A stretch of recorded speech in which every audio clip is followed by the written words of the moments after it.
Maka hari ini timbul beberapa isu yang viral, tuan-tuan sekalian, yang mengaku menghafal Al-Quran dalam masa yang sama tidak malu mendedah auratnya di hadapan orang lain. Apa benda orang kata buat ni ustaz? Jangan pelik bang, hatinya Allah Ta'ala kunci. Kalau Allah Ta'ala tidak kunci hatinya, maka dia tidak akan buat perkara tersebut. Maka isu yang kedua pada hari ini, tuan-tuan sekalian, masih lagi panas di telinga manusia pada hari ini, bila saat seseorang individu sanggup mengenci agama Islam, sanggup menyebut nama Allah Ta'ala dalam masa yang sama, menyebut dalam keadaan yang hina, dan sanggup menghina Nabi baginda sallallahu alaihi wasallam. Perkara yang berlaku, tanda inilah azab yang paling besar. A'udzu billahi minasy syaithanir rajim. Alhamdulillah, pertamanya kita merafakkan kesyukuran kita kehadrat Allah Azza wa Jalla. Pada pagi ini masih lagi Allah Ta'ala kurniakan kepada kita nikmat kehidupan. Dapat lagi bersama-sama kita hadir ke rumah Allah Subhanahu wa Ta'ala ini. Dalam masa yang sama, kita menjadikan masa kelapangan yang Allah Ta'ala pinjamkan buat sementara waktu untuk menjadi hamba-Nya yang sentiasa mengingatinya setiap waktu.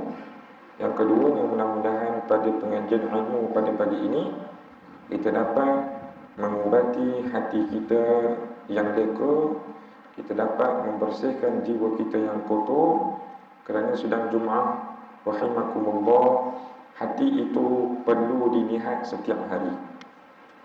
Di dalam anggota badan kita yang zahir ini, maka apa yang perlu kita lihat dan jaga adalah anggota hati. Kadang orang terlepas pandang, tuan-tuan sekalian, bab hati ini. Dia cerminkan anggota badan di atas dunia ini. Bila mana dia melihat di depan cermin, dia nampak daripada rambut sampai ke kaki. Kalau ada satu luka di anggota badannya, maka dia akan rawat. Contoh, potong-potong bawah, tuan-tuan sekalian, terlukalah satu jari. Apa yang kita buat, tuan-tuan sekalian? Kita akan bersihkan luka, akan sapu minyak, kita akan balut, tak nak beri darahnya keluar. Dan perbuatan inilah, tuan-tuan sekalian, perlu tuan-tuan lihat pada satu anggota yang pada zahirnya tuan-tuan tak nampak. Iaitu apa namanya? Qalbun, iaitu hati kita. Yang mana kalau kita lihat, hari-hari kita ni ada luka di hati, ada penyakit dalam hati. Tapi kenapa tingkah laku kita pada hari-hari tidak membuatkan anggota tersebut kita rawat, kita lihat dan kita memperbaiki? Sebab itu Allah Subhanahu wa Ta'ala rangkangkan di dalam kitab suci Al-Quran yang baru masuk, tuan-tuan sekalian, qad aflaha man zakkaha. Wahai hambaku, barang siapa yang menyucikan hatinya, maka dia tergolong dalam golongan yang berjaya. Wa qad khaba man dassaha, kata Allah. Dan barang siapa yang tidak memperdulikan hatinya, mengotorkan hatinya, menggelapkan hatinya, maka dia duduk dalam golongan yang rugi. Sebab itu hari ini, tuan-tuan sekalian, belajar ilmu kena ada kait rapat dengan hati. Kita duduk dalam halaqah ilmu 40 minit, satu hari kadang-kadang 2 halaqah ilmu kita duduk. Kuliah subuh, kuliah maghrib. Ada orang rajin tambah kuliah duha. 3, tuan-tuan sekalian. Belum lagi katanya kuliah-kuliah online di luar sana. Maknanya kata di sini, tuan-tuan sekalian, banyaknya kita menimba ilmu, jangan lupa jadikan ilmu itu untuk merawat hati kita. Jadikan ilmu itu untuk merawat hati kita. Sebab itu pepatah Arab menyebut al-ilmu bila amalin kasyajari bila samari. Ilmu tanpa amal seumpama pokok tanpa buah. Tuan-tuan tanamlah pokok durian. Orang lain tanam pokok durian, tuan-tuan pun nak tanam pokok durian. Dalam masa yang sama kita menghitung, mana buah ni tak keluar. Abang dah tanam pokok durian ni berapa tahun? Masuk tahun ni dah 12 tahun ustaz, tak keluar-keluar. Mungkin barangkali dia tak sesuai dengan tanah ni. Jadi apa perancangan abang? Saya rasa saya nak tebah balik, saya nak repair balik tanah ni, saya nak ubat balik tanah ni, saya nak tanam semua ni. Kata para alim ulama, itulah situasi yang kita ibaratkan seperti mana tuan-tuan ada ilmu, tapi tuan-tuan tak amal. Seumpama pohon tidak mengeluarkan buah. Jadi pada hari ini, tuan-tuan sekalian, jangan jadi golongan yang Allah Ta'ala berikan azab yang sangat besar. Maksud azab sangat besar pada hari ini adalah bila Allah Ta'ala rakamkan dalam kitab suci Al-Quran di dalam suratul Baqarah yang berbunyi wa khatamallahu ala qulubihim, bila hatinya Allah Ta'ala kunci, wa ala sam'ihim, bila pendengarannya Allah Ta'ala tutup, wa ala absarihim, bila penglihatannya Allah Ta'ala hijabkan, walahum azabun azim, kata Allah Subhanahu wa Ta'ala, inilah azab yang sangat besar bagi mereka. Jadi kadang-kadang kita berfikir daripada akal fikiran kita yang cetek ini, kadang kita menganggapkan azab besar tu macam mana bila Allah Ta'ala uji dengan bala bencana. Ustaz, saya punya kampung hari ini kena banjir besar, kereta habis, rumah pun habis. Nah, kita kata orang ni, tempat ini Allah Ta'ala tengah uji dengan satu azab yang besar. Betul? Memang betul. Tapi jangan lupa, ada azab yang Allah Ta'ala hijabkan, dan Allah Ta'ala kata itu sebagai azab bila mana tanda seseorang itu hatinya Allah Ta'ala kunci. Maka hari ini timbul beberapa isu yang viral, tuan-tuan sekalian, yang mengaku menghafal Al-Quran dalam masa yang sama tidak malu mendedah auratnya di hadapan orang lain. Apa benda orang kata buat ni ustaz? Jangan pelik bang, hatinya Allah Ta'ala kunci. Kalau Allah Ta'ala tidak kunci hatinya, maka dia tidak akan buat perkara tersebut.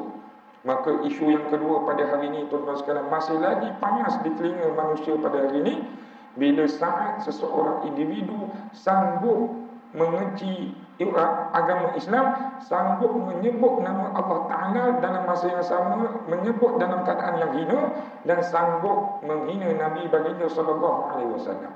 Perkara yang berlaku, tanda inilah azab yang paling besar. Justru itu tuan-tuan dan puan-puan, pada hari ini kita bawakan kuliah pada hari ini berkaitan tentang satu kitab, iaitu Nasihat untuk Ahli-ahli ataupun penghuni syurga, yang mana kitab ini banyak kait rapat dengan hati. Ilmu ini banyak berkait rapat dengan hati. Jadi pada hari ini dalam kitab ini ada satu topik membicarakan tentang 4 pengakuan yang termasuk dikategorikan sebagai satu pembohongan. Dalam kitab ini ada satu topik yang mengatakan 4 pengakuan yang termasuk sebagai dusta. Ada orang dia mengaku 4 perkara ini, tapi dalam masa yang sama sebenarnya dia berdusta depan Allah. Apakah bentuk pengakuan ini? Yang pertama, kata ulama tersebut, pengakuan cinta kepada Allah. Yang kedua, pengakuan cinta kepada Rasul. Yang ketiga, pengakuan cinta kepada syurga. Dan yang keempat, pengakuan benci kepada neraka.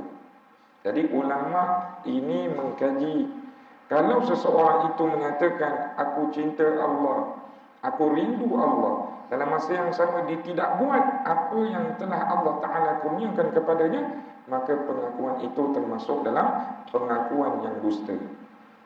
Nasihat ini dinukilkan oleh seorang ulama yang terkenal, namanya Al-Imam Hatim Al-Asam. Tuan-tuan pernah dengar nama ulama iaitu Imam Hatim Al-Asam. Imam Hatim Al-Asam ini, tuan-tuan sekalian, dia mendapat sejarah dia lah sedikit usaha nak cerita. Dia satu tokoh ulama yang besar, yang mana Imam Hatim ini mendapat gelaran Al-Asam. Dalam bahasa Arab, Al-Asam ini bermaksud peka. Kenapa pula dia ni dinobatkan ataupun digelarkan sebagai seorang yang peka? Rupa-rupanya dia bukan peka seperti mana orang peka. Dia boleh dengar. Cumanya ada satu peristiwa yang diviralkan, tuan-tuan sekalian, sampai orang gelar dia itu peka. Satu hari, seorang wanita berjumpa dengan dia untuk bertanya tentang satu soalan agama. Dalam kejadian tersebut, diriwayatkan, tuan-tuan sekalian, wanita tersebut melepaskan satu bunyian. Tuan-tuan faham, melepaskan satu bunyian ni apa? Maknanya kentut lah. Dia melepaskan satu bunyian kentut. Dan kentut tersebut, tuan-tuan sekalian, didengari oleh ramai orang. Maka tuan-tuan sekalian, Imam Hatim tadi terus menutup aib perempuan tersebut dengan mengulang apa yang kamu nak tanya. sebelum orang-orang sekeliling dia ni tuan-tuan sekalian gelakkan perempuan. Apa yang kamu nak tanya kepada saya tak berapa nak dengar. Dia kata gitu tuan-tuan sekalian. Jadi lepas habis perbincangan soalan tersebut, maka sahabat-sahabat Al-Imam Hatim ni bertanya, wahai Imam Hatim, takkan kamu tak dengar bunyi yang tersebut? Dia kata, wallahi aku tak dengar. Sedangkan sekeliling orang di sekitar tersebut semua dengar tuan-tuan sekalian. Maknanya kata di sini bukan dia nak bohong, bukan dia nak menipu, akan tetapi dia nak tutup aib perempuan tersebut. Kita kalau berlaku pada hari ini, apa berlaku tuan-tuan sekalian? Ustaz, tak ada dah Ustaz, saya puas tahan gelak. Kerah dah perut ni saya Ustaz, tapi terlepas juga. Benda ni kelakar Ustaz. Nah, ada orang kata, jijiknya dia ni, pengotornya lah. Ada orang tuan-tuan sekalian, isu bab kentut tu dia akan ingat, nampak muka abang ni, abang ni, itu kentut di depan saya. 5 tahun cerita tu tak habis. Kan tetapi imam tadi dikategorikan sebagai pekak bila mana dia nak tutup cerita perempuan ni tadi. Bersihnya hati imam tersebut. Sedang jemaah muslimin muslimat rahimakumullah. Imam Hatim ini dia ada seorang tok guru. Tok guru dia bernama Al-Imam Syaqiq Al-Balkhi. Dan dalam satu peristiwa, bila mana Imam Syaqiq ini bertanya kepada Imam Hatim, wahai Hatim, dah berapa lama kamu menuntut ilmu dengan aku? Maka jawab Imam Hatim, aku sudah menuntut ilmu dengan kamu, wahai guruku, selama 33 tahun. Tengok orang dulu tuan-tuan sekalian belajar ilmu 33 tahun. Konsistennya, istiqamahnya, dia merasakan dia duduk dengan tok guru tu, dia boleh mengubah hati dia, boleh dekat diri dengan Allah Subhanahu Wa Taala 33 tahun. Dia belajar berdamping dengan tok guru tersebut. Sampaikan tok guru tu tak ingat dah berapa lama kamu belajar dengan ilmu yang aku ni. Rupanya 33 tahun. Semangatnya orang dahulu. Jadi pada hari ini tuan-tuan sekalian, kita kena muhasabah diri kita. Nak belajar ilmu bukan satu tempoh yang singkat kita kena ambil.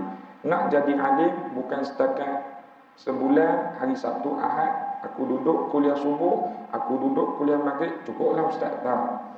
Perjalanan ilmu itu perjalanan yang sangat jauh. Kena panjang ambil masa. Okey. Dalam cerita Imam Hatim tadi tuan-tuan sekalian, jadi tok guru ni ditanya, selama mana 33 tahun kamu belajar dengan aku? Apa benda yang kamu dapat? Tok guru dia tanya tadi. Jawab Imam Hatim, selama 33 tahun aku menuntut ilmu dengan kamu, hanya 8 permasalahan yang aku dapat. Apa jawab tok guru dia? Inna lillahi wa inna ilaihi raji'un. 33 tahun kau duduk dengan aku, hanya 8 permasalahan yang kamu dapat. Masya Allah. Tok guru tak sangka, selama 33 tahun tuan-tuan sekalian, dia hanya faham 8 isu. Kita kalau hari ini dah pandang serong dah. Apa dia belajar Ustaz 33 tahun hanya dapat 8 isu. Dia tidur ke dalam kuliah? Tidak.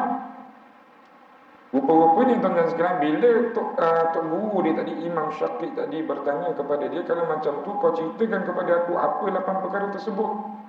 Dan Imam Hatim dicerita 8 isu tersebut. Dan tuan-tuan sekalian, di akhir perbincangan tersebut, tok guru ni kata apa tuan-tuan sekalian, wahai Imam Hatim, sesungguhnya sekarang Allah Ta'ala tengah memberkati kehidupan kamu, kerana apa yang kamu nyatakan dalam 8 perkara tersebut semuanya terdapat dalam isu yang besar di dalam 4 kitab suci yang Allah Ta'ala beri kepada Nabi-Nabi. 8 perkara rupa-rupanya yang Imam Hatim berceritakan tentang apa yang didapat daripada tok guru dia tadi tuan-tuan sekalian, rupanya termasuk dalam 4 kitab suci tu. Al-Quran, Zabur, Injil, Taurat. Isu ni kata tok guru ada banyak di dalam 4 kitab tadi. Maknanya kata tok guru ni beritahu, barang siapa yang mengamalkan 8 isu permasalahan ini, maka sebenarnya dia telah menguasai 4 isu yang terbesar yang Allah Ta'ala nak sampaikan dalam 4 kitab suci yang Allah Ta'ala berikan. Besar rupanya tuan-tuan sekalian. Dia merangkumi 4 kitab suci tadi. Jadi apa 8 isu permasalahan ni Ustaz nak kongsi sedikit tuan-tuan sekalian supaya kita dapat tahu apa sebenarnya dalam 4 kitab suci ni Allah Ta'ala nak tekankan. Yang pertama, kata Imam Hatim, aku mendapati manusia dan kekasih tidak dapat dipisahkan. Ini pertama. Dia belajar dengan Tok Guru tadi, dia kata dia dapat belajar bahawasanya manusia dengan kekasih hidupnya tidak dapat dipisahkan. Maka benarlah tuan-tuan sekalian pada hari ini, kalau kita melihat dalam kehidupan manusia yang telah Allah Ta'ala takdirkan dengan berpasang-pasangan, makna kata dah berkahwin. Kalau ditinggalkan oleh pasangannya 1 minggu, kadang 1 bulan, apa perasaan dia tuan-tuan sekalian? Oh, tak boleh Ustaz. Saya dulu makan sama-sama dengan orang rumah. Pergi pasar beli ikan pun tak boleh pergi seorang, kena ada orang rumah. Ada orang macam tu. Ya, dia pergi mana-mana dia nak dengan isteri dia. Kalau isteri dia tak ada, kalau suami dia tak ada, dia rasa kosong. Maka Imam Hatim menyatakan bahawasanya manusia itu leka dengan pasangannya. Leka dengan pasangannya bermaksud di sini, kata Imam Hatim, mereka melupakan hakikat kekasih yang sebenar adalah ibadah kamu. Kadang kita fikir tuan-tuan sekalian, kita cakap dekat pasangan kita, abang nak hidup dengan kamu, hidup semati dengan kamu. Bohong tuan-tuan sekalian. Bohong. Makna kata di sini, kalaulah suami dia mati tuan-tuan sekalian, takkan dia nak ikut mati sekali? Tak ada. Contohnya kalau suami dia tu mati sakit jantung, adakah si isteri tu nak duduk sekali dalam kubur sedangkan kematian belum dijemput kepada isteri? Tidak. Makna di sini tuan-tuan sekalian, hakikat kekasih yang sebenar, hakikat kekasih yang betul-betul adalah ibadah kita. Jangan leka dengan pasangan. Ada orang leka dengan pasangan. Ustaz, saya sayang suami saya, dia kerja security guard. Malam tadi dia kerja shift malam. Shift malam daripada pukul apa bang? Daripada pukul apa akak? 7 malam dia masuk. Dia balik tadi pukul 5 pagi. Oh, okey. Kemudian apa yang akak sayangkan tu? Sayang penat dia Ustaz, sebab itu saya tak kejut dia subuh. Ini bukan tanda sayang tuan-tuan sekalian. Ini tanda kita leka dengan pasangan kita. Ada orang ada anak, si suami ni kerah lah. Maklumlah pencing askar tuan-tuan sekalian, gagal. Balik ke rumah beletir, kenapa tak bangun lagi solat? Kenapa mak tak bangun lagi solat? Si isteri dikeluarkan satu statement, awak tak sayang ke anak kita? Pula dah tuan-tuan sekalian. Menegakkan tentang Islam, bila mana kita marah anak kita, isteri jangan cakap abang ni tak sayang ke anak kita. Dia sayang sebab itu dia tegur berkaitan tentang agama Islam. Sebab hakikat kekasih yang sebenar, tuan-tuan kena faham pada hari ini, adalah ibadah kita. Kata Nabi SAW, bila mana mati seseorang hamba Allah Ta'ala, maka 3 perkara akan mengiringinya ke tanah kubur. Yang pertama, kata Rasulullah, adalah anak keturunan dia. Kalau kita mati pada hari ini, tuan-tuan sekalian, betul, anak kita pun akan hantar, isteri kita pun akan hantar, adik-beradik kita pun akan hantar kita ke tanah kubur. Yang kedua, kata Rasulullah, yang akan mengiringi seseorang jenazah tersebut, namanya harta benda dia. Kadang-kadang tuan-tuan sekalian, anak kita ni bawa kereta, bawa kakak dia, bawa adik dia. Kereta tu kereta kita, dia bawa sampai ke tanah kubur, harta kita. Dan yang ketiga, kata Rasulullah, yang akan mengiringi kamu ke tanah kubur nanti, namanya amal ibadah kamu. Kata Rasulullah, bila mana saat kamu ditanam ke dalam tanah perkuburan, 2 akan balik, fayarji' isnaini wa yabqa ma'ahu wahid. Yang akan balik 2 perkara, yang akan tinggal dengan kamu 1 perkara. 2 perkara yang balik tadi apa Ustaz? Anak keturunan kita, harta benda kita akan balik. Yang ketiga, apa yang akan tinggal? Tinggal bersama kita adalah amal ibadah kita semata-mata. Sebab itu hari ini tuan-tuan sekalian, jangan leka dengan kekasih. Jangan terlalu leka. Kadang kekasih pasangan hidup ni tuan-tuan sekalian, Ustaz boleh kategorikan, tuan-tuan kena ingat satu istilah IPK. IPK ni Ibu Pejabat Polis Ustaz. Tak.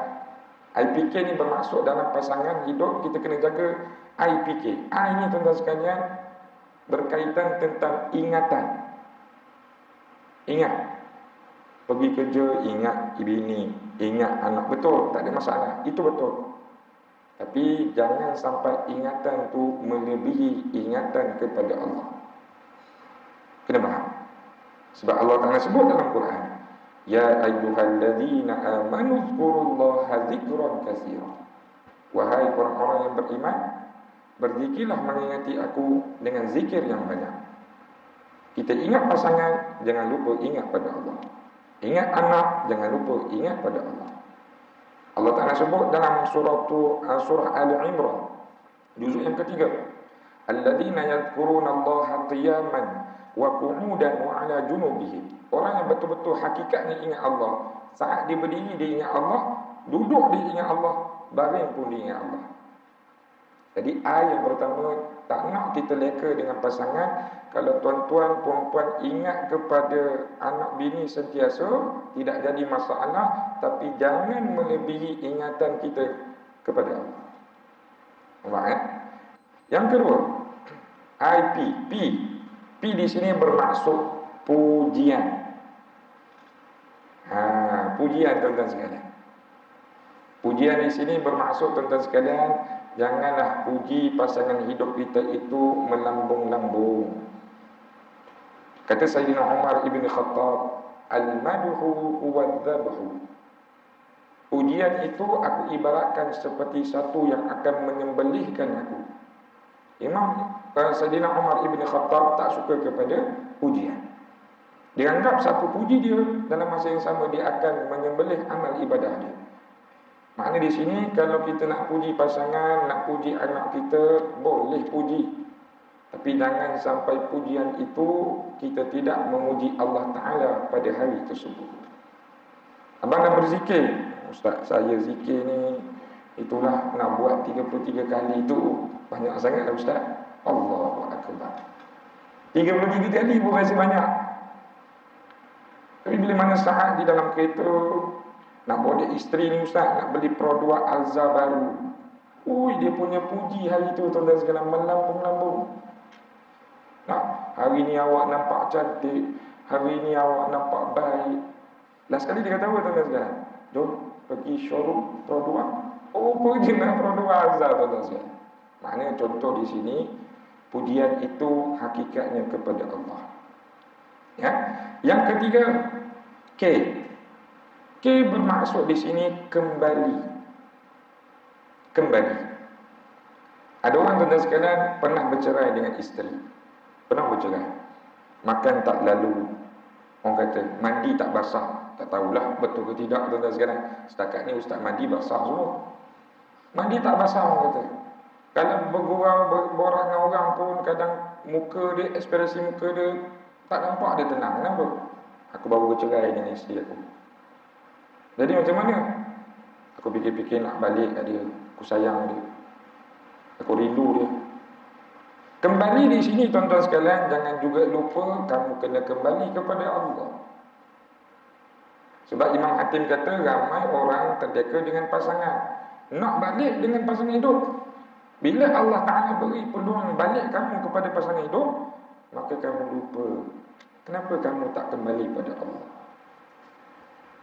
Dalam suratul Kahfi, Allah Ta'ala menyebut, وَمَنْ أَظْلَمُ مِمَّنْ ذُكِّرَ بِآيَاتِ رَبِّهِ فَأَعْرَضَ عَنْهَا وَنَسِيَ مَا قَدَّمَتْ يَدَهُ إِنَّا جَعَلْنَا عَلَى قُلُوبِهِمْ أَكِنَّةً أَنْ يَفْقَهُوهُ وَفِي آذَانِهِمْ وَقْرًا وَإِنَّكَ لَنْ إلى akhir ayat.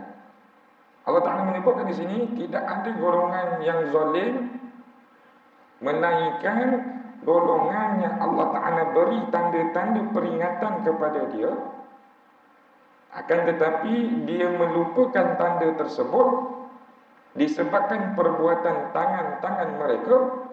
Maka apa yang Allah Ta'ala beri pada dia, akinnatan an yafqahuhu wa fi adanihim waqra. Allah Ta'ala akan gelapkan hatinya segelap-gelapnya.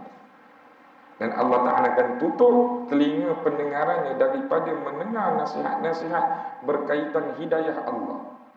Jadi sebab itu, betul lah kata Imam Hakim, manusia dengan pasangan ini dia tak boleh berpisah. Dalam masa yang sama, dia tak faham akan hakikat perpisahan. Satu hari nanti abang pun akan mati, kamu pun akan mati. Jadi apa yang abang nak adalah benda yang boleh selamatkan abang dalam kubur nanti. Jadi poin yang pertama di sini tuan-tuan sekalian, amalkan 3 perkara yang mana kata Nabi, matinya seseorang anak Adam itu, ya, amalan dia akan terputus buat selama-lamanya kecuali 3 perkara. Yang pertama, sedekahun jariyatun. Hari ini sedekah jangan putus walaupun RM1. Sedekah di mana? Sedekah di tempat-tempat yang tuan-tuan yakin boleh bantu agama Islam. Yang kedua, ilmu yang bermanfaat.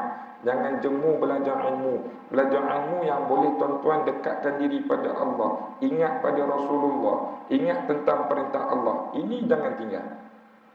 Ada orang tuan-tuan sekarang dia tak nak belajar ilmu agama. Apa yang dia cari? Hari ini saya nak cari ustaz ilmu kebal.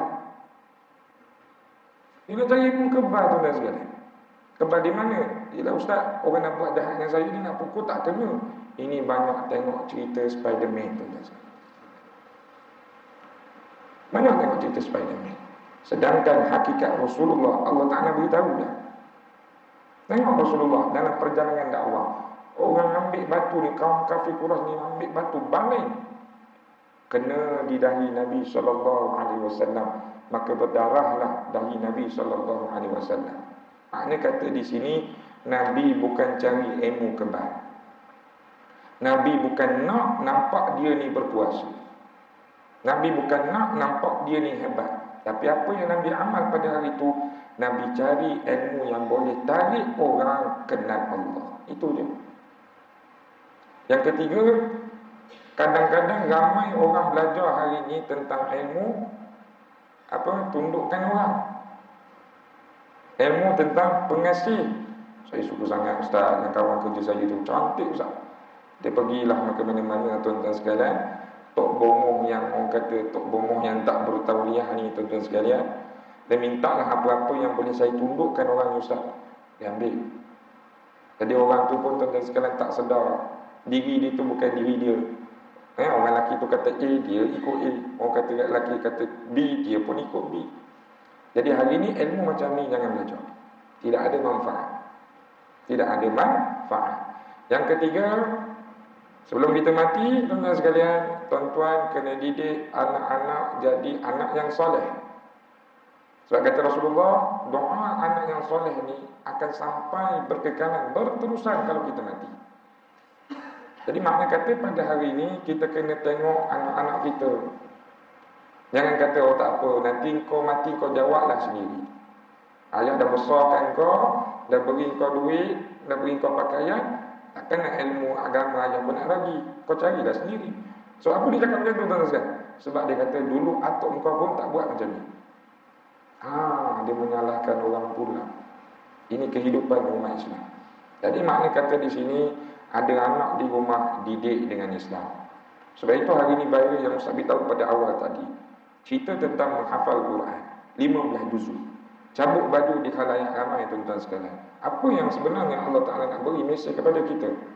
Adakah perlu kita jumpa orang kita cerita, itulah hafal Quran ni bukan boleh jamin pun hidup. Adakah perlu macam tu? Tidak. Apa yang perlu kita ambil di sini sebagai iktibar, kita kena tengok anak kita di rumah. Adakah sama pegangannya seperti orang tadi? Adakah sama tingkah lakunya seperti perempuan tadi? Kalau sama, sebelum terbuat, maka didiklah anak kita di rumah. Jangan pergi tempat-tempat macam ni, tempat yang banyak ketawa, tempat yang hari-hari nak cerita pasal Allah. Apa faedah? Jangan pergi. Walaupun hakikat memang anak kita ni menghafal Quran, maknanya kata Allah Ta'ala tak beri kita duduk tempat macam tu. Duduk tempat macam tu tak mustahil tuan-tuan sekalian. Orang hafal 30 juzuk pun kalau hari-hari duduk macam tu, hawa nafsu dia akan ke tempat macam tu lah. Sebab itu kata Nabi, kalau kamu berkawan dengan orang buat minyak wangi, kamu akan dapat bau wangi yang ni. Kalau kamu berkawan dengan orang yang buat besi, kamu akan dapat bau besi tersebut busuk. Jadi mana kata di sini, jaga anak kita di rumah elok-elok. Yang kedua, kata Imam Hatim daripada 8 permasalahan tadi, dia kata dia mendapati manusia dengan hawa nafsu ni tidak boleh kalah. Manusia dan hawa nafsu tidak boleh kalah. Dia belajar tuan-tuan sekalian, banyak sebenarnya masalah manusia yang terjerumus kepada dosa sebab hawa nafsu. Sebab hari ini pun tuan-tuan sekalian nampak satu viral, seorang pendakwah tuan-tuan sekalian yang diviralkan ada buat perkara-perkara yang terkutuk dengan orang yang di bawah umur. Adakah sebab dia tu tidak mengamalkan ilmu dia? Tidak. Ustaz yakin dia tahu hukum, Ustaz yakin dia tahu tentang halal dan haram, tapi kenapa dia tewas, Ustaz? Sebab hawa nafsu. Kan dia tak ada ilmu. Maknanya hari ini kita kena belajar, setinggi mana pun kita, serendah mana pun kita ilmu, benda yang boleh kawal kita kena letak hawa nafsu ni sebagai pemimpin. Buat satu perkara, hawa nafsu kata buat, kita pun buat. Jangan. Dalam kitab Mutiara Tasawuf menyatakan, seorang ulama tokoh tasawuf menyebutkan, orang yang beruntung adalah orang yang mempunyai akal dan menjadikan akal sebagai pemimpin. Dan orang yang rugi, kata ulama tersebut, adalah orang yang mempunyai hawa nafsu dan menjadikan hawa nafsunya sebagai pemimpin. Tuan-tuan boleh beza. Tuan-tuan nak duduk dalam golongan yang selamat, sebelum buat perkara, fikir dulu. Oh, dalam Quran memang tak boleh buat macam ni, Ustaz. Allah Ta'ala kata dah, wala taqrabuz zina, jangan dekati zina. Cantiknya ayat ini, Allah Ta'ala tak sebut wala ta'maluz zina, jangan kamu buat zina. Allah Ta'ala dah beri siap-siap, hampir pun jangan. Kalau kamu dah hampir, kamu dah buka satu jalan untuk menegakkan hawa nafsu kamu. Makna kata di sini, kalau kita tahu, Ustaz, hawa nafsu saya ni dekat mata, saya tak boleh tengok perempuan cantik, saya segera, saya rasa nak buat benda jahat. Makna kata di sini, jangan alihkan pandangan kamu kepada perempuan. Dan Ustaz dia minta tolong saya nak bagi nasihat, maka bawalah seorang teman supaya boleh mendidik kita. Jangan berdua. Bila mana berdua, ada yang ketiga. Kalau kita gunakan akal. Tapi kalau kita gunakan hawa nafsu kita sebagai pemimpin, oh tak apa, bukan tak nampak perbuatan aku, orang tak tahu perbuatan aku. Sebab dia fikir daripada segi sudut hawa nafsu. Yang penting aku nak perempuan ni. Maka di sini tuan-tuan sekalian, Allah Ta'ala sebut dalam awal juzuk yang ke-13, innan nafsa la'ammaratun bisu'i illa ma rahima rabbi.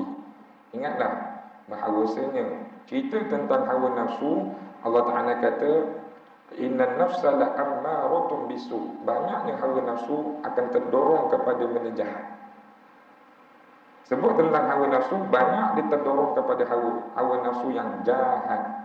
Nampak seorang yang tengah merah mukanya, menggeletar tangan dia, dia mari dah dia ni, pandai barang dia ni.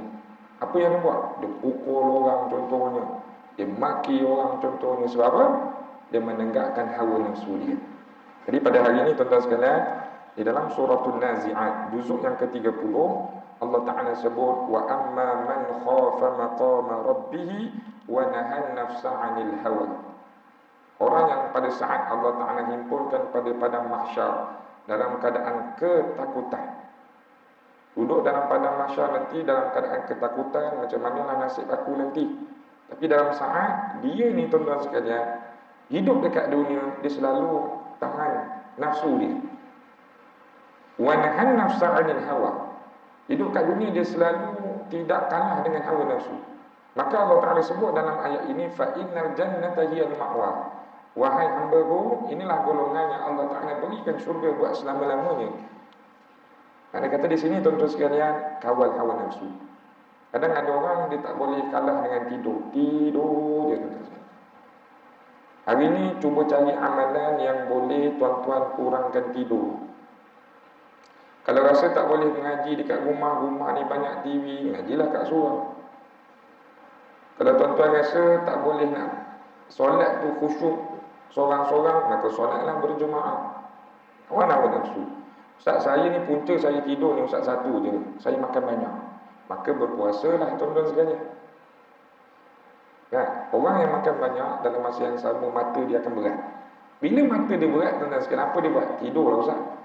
Bila tidur, maka perjalanan kehidupan pada hari itu, contoh hari ni hari Ahad, tuan-tuan banyak makan, mata berat, tidur tuan-tuan sekalian. Maka hari ni hari Ahad, Allah Ta'ala beri peluang 1 jam demi 1 jam, 1 jam demi 1 jam.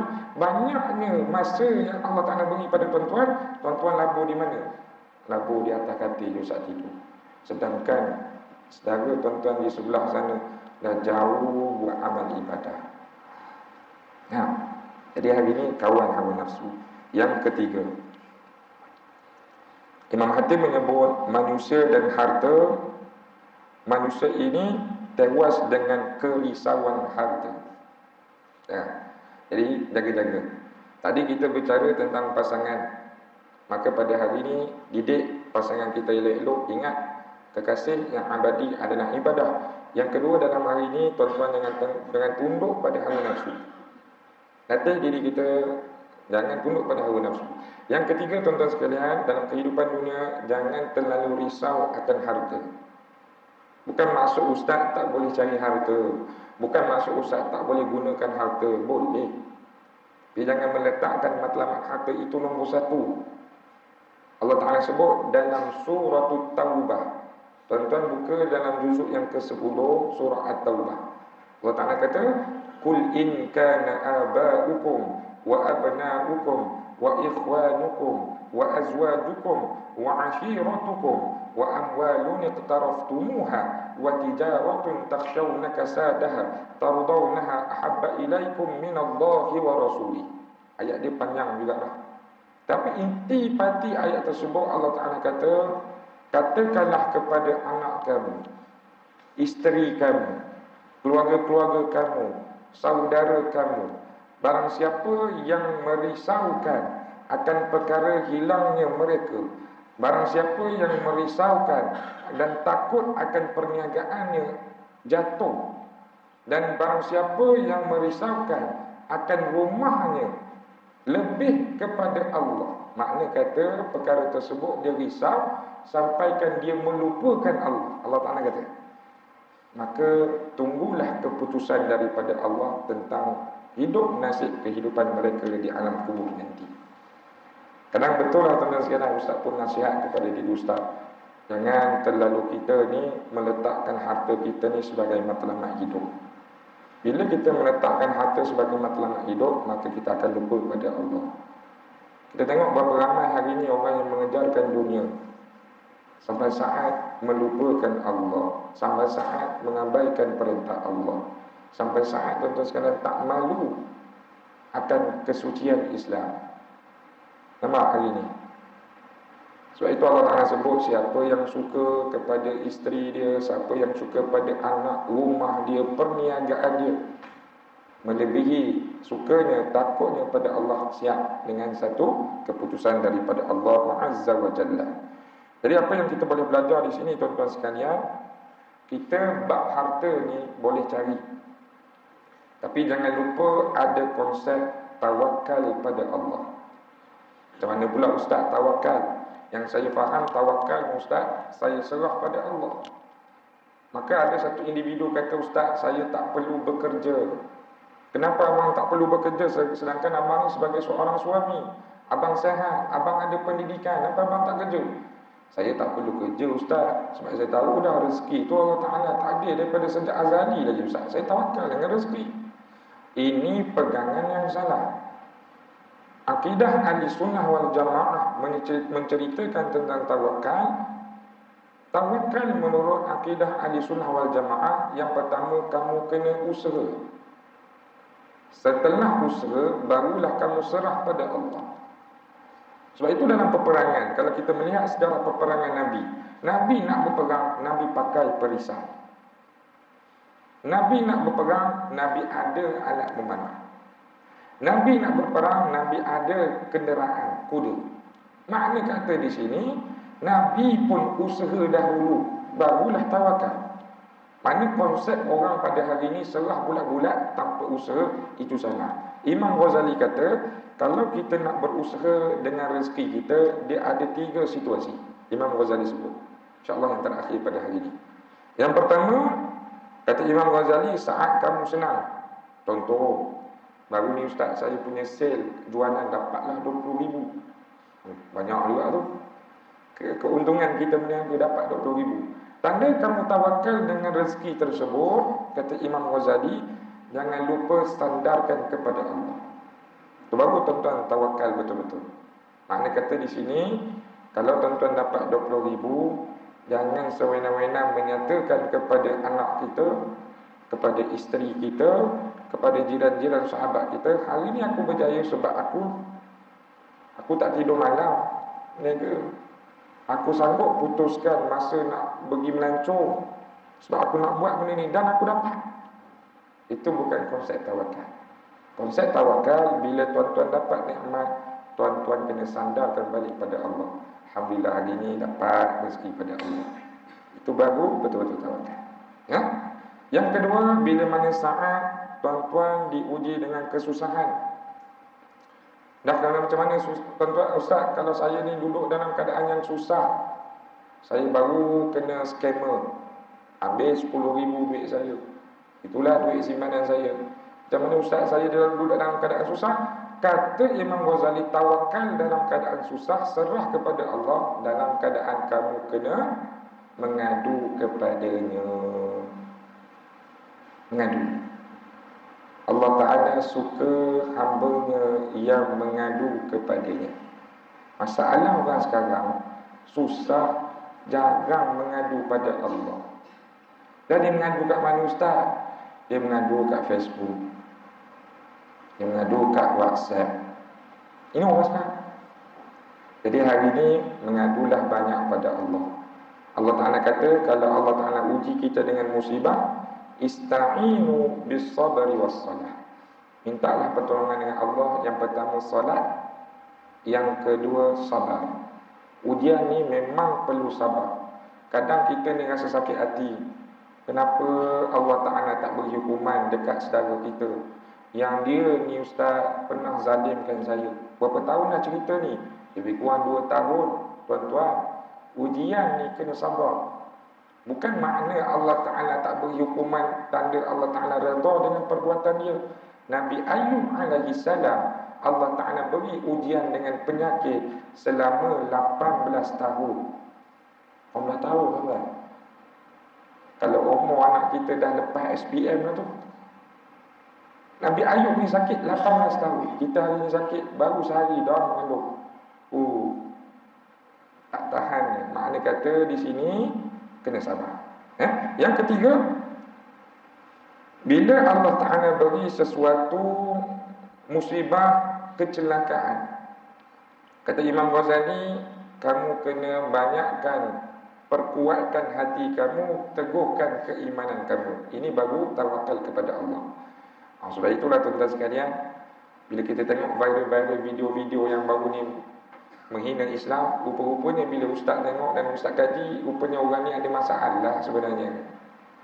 Dia ada masalah dengan keluarga, dia ada masalah dia tak dapat pekerjaan, dia ada masalah rezeki tak datang-datang, tuan-tuan sekalian. Jadi hati dia tak teguh, dia keluarkan kata-kata benda-benda yang boleh menggugurkan akidahnya pada Allah. Tak apa ustaz, saya solat hari-hari, insya-Allah saya tak buatlah benda tu. Tuan-tuan, jangan terlalu yakin. Jadi apa yang kita boleh buat tuan-tuan sekalian, hari ini jaga keimanan elok-elok. Macam mana nak jaga keimanan? Salah satu kempen yang Ustaz nak beri kepada tuan-tuan, jangan tinggal rumah Allah. Nak jaga iman, hari-hari datang ke rumah Allah. Sebab Allah Ta'ala sebut, innama ya'muru masajidallah man amana billah. Sesungguhnya siapa yang memakmurkan rumah Allah, Allah Ta'ala berikan keimanan, dia boleh ingat Allah. Walaupun hari ini kita belajar hanya takat SPM. Contoh, Ilmu-ilmu agama saya tak banyak sangat ustaz. Tapi nampak perjalanan kehidupan kita tak pernah ambil arak, tak pernah berzina, tak pernah derhaka kat mak ayah, tak pernah buka aurat. Sebab apa? Saya tak ada ilmu agama ustaz. Sebab akak dan abang hatinya di masjid. Bila hatinya di masjid, Allah Ta'ala beri keimanan. Bila ada keimanan, tuan-tuan takut nak buat maksiat. Jadi cukuplah setakat itu saja daripada ustaz. Kita pun dah hampir 7.30. Yang ustaz pun tak sempat nak habis 8 perkara. InsyaAllah pada bulan depan, kalau umur yang panjang, ada rezeki, tuan-tuan sekalian, ustaz akan habis 8 perkara yang dinyatakan oleh Imam Hakim. Dan juga tajuk kita 4 pengakuan yang termasuk dalam pendustaan. Jadi setakat itu saja daripada ustaz. Minta maaf atas kekurangan, ketelanjuran ustaz, mohon maaf atas segalanya. Terima kasih atas jemputan pada hari ini. Ustaz doakan untuk sama-sama kita terus istiqamah melakukan amal ibadah kita sehinggalah penghujung nyawa kita insya-Allah. Kita tutup dengan bacaan doa insya-Allah. A'udzubillahi minasyaitonirrajim. Bismillahirrahmanirrahim. Alhamdulillahirabbil alamin wal 'aqibatu lil muttaqin wa la 'udwana illa 'alal zalimin. Wassalatu wassalamu ala rasulil amin wa ala alihi wa sahbihi ajma'in. Allahumma ij'al jam'ana hadha jam'an marhuma wa tafarruqana min ba'dihi tafarruqan ma'suma. Allahumma lakal hamdu wa ilaikal mushtaka wa antal musta'an bi rahmatika ya arhamar rahimin. Allahumma a'inna ala dzikrika wa syukrika wa husni ibadatik. Allahumma rzuqna ilman nafi'a wa rizqan thayyiban wa amalan mutaqabbala. Rabbana atina fid dunya hasanah wa fil akhirati hasanatan wa qina 'adzaban nar. Sallallahu ala sayyidina Muhammadin wa ala alihi wa sahbihi ajma'in. Subhana rabbika rabbil izzati amma yasifun wa salamun 'alal mursalin walhamdulillahi rabbil alamin. Taqabbalallahu minkum. Assalamualaikum warahmatullahi taala wabarakatuh.